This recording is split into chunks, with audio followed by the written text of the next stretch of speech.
Welcome back to our YouTube channel. In this video, we are going to see how to check your Windows 11 computer is activated or not. It is very simple and just follow my steps.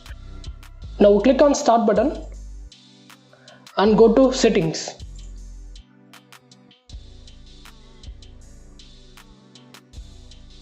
In left, you can able to see the option System. Click on that. In right side, you can able to see the option Activation. Again click on that. In first one, there is an option called Activation State. Click on that. Here you can able to see Windows is activated or not.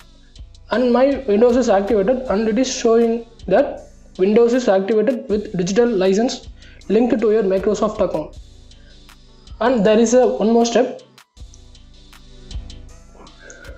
Now search command prompt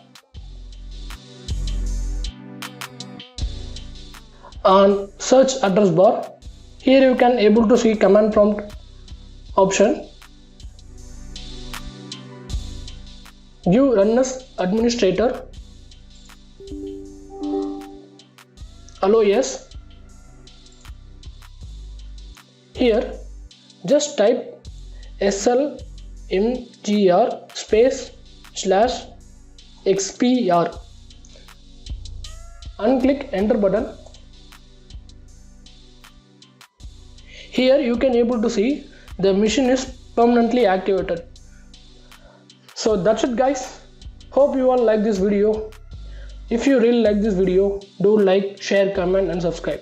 See you all next video. Bye bye. Take care.